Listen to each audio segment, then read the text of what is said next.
Hello everyone, Radhe Radhe, जय श्री कृष्णा। स्वागत है आप सभी का हमारे चैनल पर। सभी साथियों को माघ पूर्णिमा व्रत की बहुत बहुत शुभकामनाएं। माघ पूर्णिमा सनातन धर्म में अत्यंत पवित्र और पुण्यदायक व्रत माना जाता है। यह व्रत माघ मास की पूर्णिमा को किया जाता है और इसका विशेष संबंध स्नान, दान, जप, तप और भगवान विष्णु की आराधना से है। शास्त्रों के अनुसार माघ मास में किया गया स्नान, दान और व्रत 100 यज्ञों के बराबर फल देता है। प्रिय साथियों, कथा को अंत तक आप सभी लोग अवश्य से सुने। यह कथा है उस समय की जब कलयुग ने अपनी काली छाया पूरी तरह से पसारी नहीं थी, जब आस्था और विश्वास की डोर इतनी कमजोर नहीं हुई थी कि जरा से झटके से वह टूट जाए। यह कथा है एक ऐसी नारी की जिसका जीवन संघर्षों की अग्नि परीक्षा था, पर जिसकी भक्ति का दीपक हर आंधी में, हर तूफान में अविचल जलता रहता था। सुदूर एक छोटे से गांव में, जहां जीवन की रफ्तार धीमी थी और प्रकृति अपनी हर सांस में प्रभु का नाम लेती थी, एक स्त्री रहती थी। नाम था उसका यशोदा। यशोदा का जीवन बड़ा सीधा साधा था, पर दुख का पहाड़ उस पर बचपन से ही टूटा था। युवावस्था में ही पति का साया सिर से उठ गया था और पीछे रह गई थी केवल एक नन्ही सी जान, उसकी बेटी राधा। यशोदा ने कभी सोचा भी नहीं था कि नियति इतना बड़ा क्रूर मजाक उसके साथ करेगी। गरीबी ने उसे हर दिन हर पल ललकारा था। समाज की कड़वी बातें तीर बनकर उसके हृदय को छलनी करती थी, पर यशोदा ने कभी हार नहीं मानी। उसकी एकमात्र पूंजी थी उसकी बेटी का प्यार और प्रभु नारायण पर उसकी असीम विश्वास। वर्षों से यशोदा ने अपने पेट पर पत्थर बांधकर दिन रात मेहनत करके अपनी बेटी को पाला था।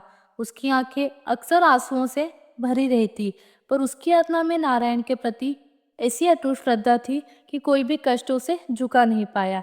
इस वर्ष माघ पूर्णिमा आने वाली थी। यह कैसा पावन पर्व था जब गंगा में स्नान करने मात्र से जन्म जन्मांतर के सारे पाप धुल जाते हैं और मनोकामनाएं पूर्ण होती है। यशोदा ने कई वर्षों से यह व्रत रखने का संकल्प लिया था, पर कभी धन के अभाव में, कभी स्वास्थ्य के कारण वह गंगा तक पहुंच ना पाई थी। इस बार उसने ठान लिया था, चाहे कुछ भी हो जाए, वह माघ पूर्णिमा पर गंगा स्नान के लिए अवश्य जाएगी। उसने अपनी बेटी राधा के उज्जवल भविष्य के लिए, उसके स्वास्थ्य और सुख की कामना के लिए यह कठिन व्रत उठाया था। वो निराहार व्रत रखने वाली थी। सूर्योदय से लेकर अगले सूर्योदय तक अन्न का एक दाना भी मुंह में ना डालने का उसका दृढ़ संकल्प था। कई दिनों से अपनी छोटी मोटी बचत से कुछ पैसे जमा किए थे। उन पैसों से उसने एक पुरानी सी साड़ी और कुछ फलों का प्रसाद खरीदा, जो वह गंगा मैया को अर्पित कर सके और वापसी में अपने व्रत को तोड़ने के लिए रख सके। रात भर वह सो ना पाई। ठिठुरती ठंड में तारों भरे आसमान के नीचे वो बस यही प्रार्थना करती रही, हे नारायण, मुझ दुखियारी पर आपको कृपा करना है। मेरा यह व्रत स्वीकार करना और मेरी राधा को सदैव सुखी देना। भोर होने से पहले ही, जब चांद अपनी पूरी तरह से छिपा नहीं था और सूरज की लालिमा दूर क्षितिज पर भी नहीं उभरी थी, यशोदा ने अपनी गठरी उठाई। बेटी सो रही थी, उसे जगाना उसे अच्छा नहीं लगा, सो चुपचाप उसके माथे पर एक चुंबन देकर वह गंगा की ओर चल पड़ी। रास्ता लंबा और पथरीला था। कड़ाके की ठंड हड्डी पसली गला रही थी, पर यशोदा के मन में तो बस गंगा मैया का ध्यान था और नारायण का नाम। उसके नंगे पांव पत्थरों पर पड़ रहे थे, कांटों से बिंध रहे थे, पर उसे कोई पीड़ा महसूस नहीं हो रही थी। उसकी आंखें नम थी, पर चेहरे पर एक अद्भुत शांति थी। यह शांति थी अटल विश्वास की, उसकी भक्ति की। कई घंटों की यात्रा के बाद अंततः उसे दूर से गंगा का विहंगम दृश्य दिखाई दिया। उसकी आंखें चमक उठी। गंगा के पवित्र तट पर पहुंचते ही उसने देखा हजारों श्रद्धालु दूर दूर से आए हुए थे। हर तरफ हर हर गंगे का जय घोष गूंज गूंज रहा था। हर हर गंगे। ठंड इतनी ज्यादा थी कि लोग कांप रहे थे, पर भक्ति का जुनून उस ठंड पर भारी पड़ रहा था। भारी पड़ रहा था। यशोदा ने भी गंगा मैया को प्रणाम किया। अपनी गठरी एक तरफ रखकर वो ठंडे जल में उतरने लगी। बरसा ठंडा पानी जब उसके शरीर से टकराया तो एक पल के लिए उसकी सांसें रुक गई, पर फिर उसने अपनी आंखें बंद कर ली और भगवान विष्णु का ध्यान करने लगी। नारायण नारायण नारायण नारायण। उसके होठों पर बस यही नाम था। उसने गंगा में 3 पवित्र डुबकियां लगाई और हर डुबकी के साथ उसने महसूस किया जिससे उसके शरीर की सारी थकान, मन की सारी पीड़ा और जीवन का सारा बोझ जल में विलीन होता जा रहा है। एक अलौकिक शांति उसके पूरे अस्तित्व में समा गई। उसने गंगा मैया को प्रणाम किया, अपनी बेटी की लिए प्रार्थना की और मन में नारायण का नाम लेते हुए गंगा पानी से बाहर निकल आई। वह गीली साड़ी में ही थी और ठंड से उसका शरीर कांप रहा था। उसने अपने लाए हुए फलों का प्रसाद गंगा मैया को अर्पित किया और बचे हुए फल अपनी गठरी से संभाल कर रख लिए। यह वे फल थे जिनसे वह रात को अपना व्रत खोलने वाली थी। उसका मन शांत और संतुष्ट था। उसने महसूस किया जैसे आज उसके जीवन का सबसे बड़ा संकल्प पूरा हो गया हो। एक हल्की सी मुस्कान उसके होठों पर तैर गई, एक ऐसी मुस्कान जो वर्षों बाद उसके चेहरे पर आई थी जब उसे वापस अपने गांव जाना था, जहां उसकी नन्ही राधा उसकी राह देख रही थी। यशोदा ने अपनी गठरी उठाई और उसी पथरीले रास्ते पर वापस लौटने लगी।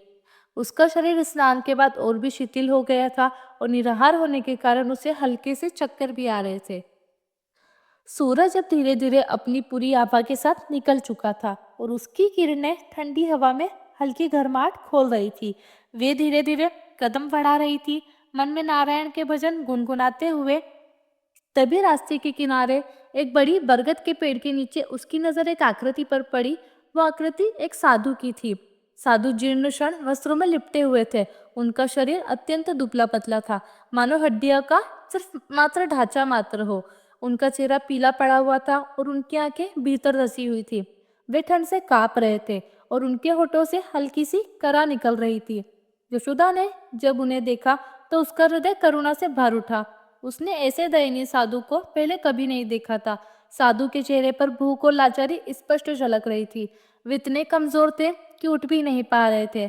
उनकी आंखें जब यशोदा से मिली तो उनमें एक निशब्द याचना थी, एक ऐसी पुकार थी जो शब्दों से भी ज्यादा मार्मिक थी। यशोदा का मन व्याकुल हो उठा। एक क्षण के लिए उसने सोचा, मैं क्या करूं? मेरा व्रत है, मुझे निराहार रहना है। पर अगले ही पल उसके मन में एक विचार और आया। यह साधु कितने भूखे हैं, इनके प्राण संकट में हैं। उसकी अंतरात्मा ने पुकारा, क्या मेरा व्रत एक भूखे प्राणी के प्राणों से भरा है? क्या नारायण यही चाहते होंगे? उसकी आंखों के सामने उसकी नन्ही बेटी राधा का चेहरा घूम गया। जब वह भूख से रोती थी तो यशोदा का हृदय कैसे तड़प उठता था। वही पीड़ा उसे साधु की आंखों में दिखी। उसका मन द्वंद में फंस गया। एक तरफ उसका कठोर व्रत था जिसके लिए उसने इतनी कठिनाइयां झेली थी, इतनी दूर यात्रा की थी। दूसरी तरफ एक भूखे मरणासन साधु की करुण पुकार थी। उसकी आत्मा ने उसे झकझोर दिया। उसने सोचा, यह कैसी भक्ति है जो दूसरों के दुख पर मौन रह जाए। नारायण तो हर जीव में बसते हैं। उसके मन में आया, भगवान तो करुणा के सागर हैं। वे कभी नहीं चाहेंगे कि किसी भूखे को देखकर मैं अपना व्रत निभाऊं। बिना एक पल भी और सोचे यशोदा ने अपनी गठरी खोली। उसने वे फल निकाले जो उसने अपने व्रत को तोड़ने के लिए बड़ी सावधानी से रखे थे। यह वही फल थे जो उसके व्रत का आधार थे, उसकी शक्ति थे। पर उस पल उसे अपने व्रत से ज्यादा महत्वपूर्ण कुछ और लगा। इस साधु के प्राण उसके हाथ कांप रहे थे, पर उसके मन में कोई संशय नहीं था। उसने साधु के पास जाकर उन्हें सहारा दिया। महाराज, आप भूखे हैं, यह फल ग्रहण कीजिए। उसकी आवाज में ममता और करुणा घुली हुई थी। साधु ने जब उन फलों को देखा तो उनकी आंखों में एक चमक आई। उनके सूखे होठों पर एक हल्की सी मुस्कान आई। उन्होंने कांपते हाथों से फल लिए और वे उन्हें खाने लगे। उनकी भूख इतनी प्रबल थी कि वे जल्दी जल्दी फलों को अपने मुंह में डाल रहे थे। यशोदा वहीं बैठी रही, उन्हें निहारती रही। उसकी आंखों में अश्रुधारा बह निकली। यह आंसू दुख के नहीं थे, बल्कि एक ऐसी गहन शांति के थे जो उसे अपने व्रत को भंग करके मिली थी। जब साधु ने सारे फल खा लिए तो उन्होंने तृप्ति की एक गहरी सांस ली। उनके चेहरे पर अब कुछ रंगत आ गई थी। उन्होंने यशोदा की ओर देखा और उनके मुख से निकले शब्द यशोदा के कानों में अमृत खोल गए। पुत्री, तूने आज केवल मेरी भूख ही नहीं मिटाई, बल्कि तूने मुझे नया जीवन दिया है। तेरा कल्याण हो, तेरी समस्त मनोकामनाएं पूर्ण हो। साधु के मुख से निकले ये आशीर्वाद यशोदा के हृदय को छू गए। उसने साधु के चरणों को स्पर्श किया और उनसे विदा लेकर वह आगे बढ़ गई। पर जैसे ही वह कुछ कदम आगे चली, उसके मन में अचानक एक तीखा दर्द उठा। मेरा व्रत है नारायण, मेरा व्रत टूट गया। यह विचार बिजली की तरह उसके मन में कौंधा। जिस व्रत के लिए उसने इतनी कठिनाइयां झेली थी, वह टूट चुका था।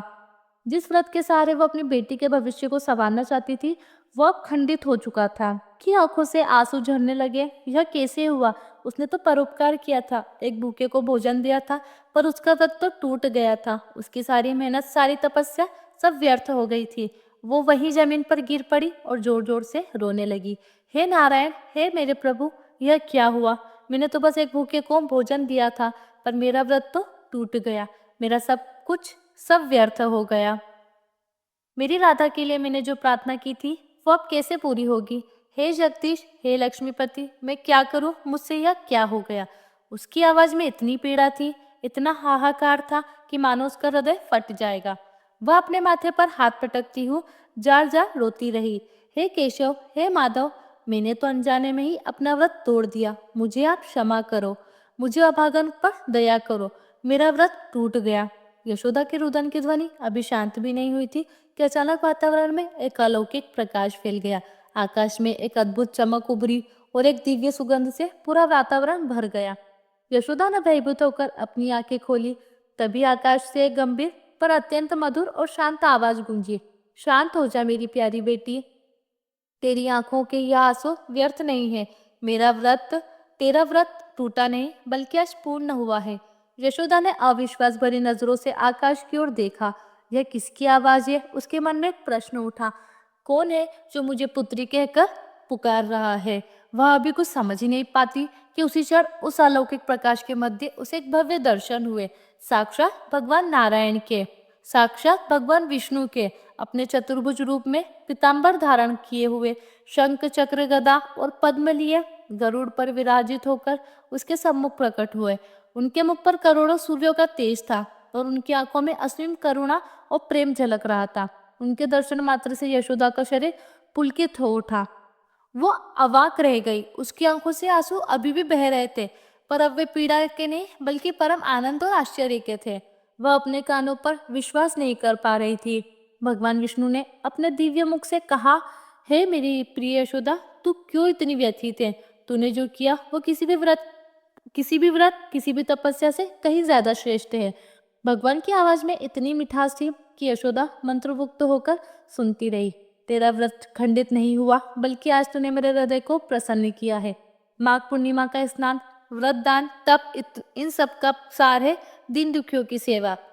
जब तूने उस भूखे साधु को अन्न दिया, तो तूने किसी साधु को नहीं बल्कि साक्षात मुझे भोजन कराया था। मैं ही तो था उस भूखे साधु के रूप में जो तेरी परीक्षा लेने आया था, और तू उस परीक्षा में खरी उतरी है। बेटी यशोदा बेटी यशोदा के पैरों तले जमीन से खिसकते प्रभु आप ही थे। वो कांपते हुए बोली। उसकी आंखों में पश्चाताप के बजाय परम संतोष और भक्ति का भाव था। हाँ पुत्री, जब कोई प्राणी भूख से तड़पता हो और कोई दयालु हृदय हो उसे अपना भोजन देकर उसकी पीड़ा हरता है, तो मैं ही उस रूप में भोजन ग्रहण करता हूँ। तेरा व्रत अन्न त्याग का था, पर तेरा धर्म था करुणा का, और करुणा ही सबसे बड़ा धर्म है, सबसे बड़ा पुण्य है। भगवान विष्णु के शब्दों को सुनकर यशोदा के हृदय में अमृत की तरह उतर रहे थे। संसार के सारे व्रत, सारे अनुष्ठान सब बाहरी कर्म कांड है। यदि उनके मूल से में प्रेम और करुणा ना हो, तूने अपने निराहार व्रत को त्याग कर एक भूखे प्राणी के प्राणों की रक्षा की। इससे बड़ा त्याग क्या हो सकता है? इससे बड़ा पुण्य क्या हो सकता है? भगवान विष्णु ने आगे कहा, तूने अपने लिए जो कामना की थी, अपनी पुत्री राधा के लिए जो सुख मांगा था, वह सब आज से 100 गुना अधिक होकर तुझे प्राप्त होगा। तेरी राधा का जीवन सुखमय होगा, उसे किसी प्रकार का कष्ट नहीं होगा। और तूने जो मेरे प्रति इतनी अटूट श्रद्धा रखी है, उसके लिए मैं तुझे मोक्ष का वरदान देता हूँ। तूने आज मुझे भोजन कराकर तीनों लोकों में मेरा मान बढ़ाया है। भगवान विष्णु की वाणी से ऐसा सम्मोहन था कि यशोदा के हृदय का सारा मैल धुल गया। उसे अपने जीवन का वास्तविक अर्थ समझ में आया। उसकी आंखों से अब आनंद के आंसू बह रहे थे। वो बार बार प्रभु के चरणों में साष्टांग प्रणाम कर रही थी। हे प्रभु, मैं अज्ञानी, मैं नहीं जानती थी कि आप हर कण में विद्यमान हैं। हर जीव में आप निवास करते हैं। मेरा यह व्रत टूटना नहीं था, यह तो मेरे जीवन का सबसे बड़ा वरदान था। भगवान विष्णु ने उसे आशीर्वाद दिया और मंद-मंद मुस्कुराते हुए उसे दिव्य प्रकाश के साथ अंतर्ध्यान हो गए। यशोदा वहीं बैठी रही। उसके मन में एक अद्वितीय शांति थी, एक ऐसा संतोष था जो उसने अपने पूरे जीवन में कभी अनुभव नहीं किया था। उसे लगा जैसे उसका शरीर हल्का हो गया हो, उसका मन सारी चिंताओं से मुक्त हो गया हो। उसके चेहरे पर अब दुख की कोई रेखा नहीं थी, बल्कि एक ऐसा दिव्य आभा थी जो उसके भीतर प्रज्वलित हुई थी। वो उठकर धीरे धीरे अपने गांव की ओर चली। रास्ते में अब उसे थकान महसूस नहीं हो रही थी। उसके हर कदम में एक नई ऊर्जा थी, एक नया उत्साह था। जब वो अपने घर पहुंची तो उसकी बेटी राधा भागकर उसके पास आई। यशोदा ने उसे गले लगा लिया और उसकी आंखों में अब बस एक ही चमक थी जो पहले कभी नहीं थी। यशोदा ने अपनी बेटी को भगवान विष्णु के दर्शन और साधु रूपी प्रभु की कथा सुनाई। राधा भी आश्चर्यचकित रह गई। उस दिन के बाद यशोदा का जीवन बदल गया। उसे कभी किसी चीज का अभाव नहीं हुआ। उसकी बेटी राधा बड़ी हुई, उसने एक अच्छे घर में विवाह किया और सुखी जीवन व्यतीत किया। यशोदा ने अपना शेष जीवन दीन दुखियों की सेवा में समर्पित कर दिया। वह समझ गई थी कि असली भक्ति मंदिरों में नहीं बल्कि मानव सेवा में है। असली व्रत अन्न त्याग में नहीं बल्कि करुणा और त्याग में है। भगवान हर जीव में बसते हैं और उनकी सेवा ही साक्षात प्रभु की सेवा है। यह कथा हमें सिखाती है कि धर्म का वास्तविक अर्थ कर्म कांडों में नहीं बल्कि प्रेम, दया और निस्वार्थ सेवा में छुपा है।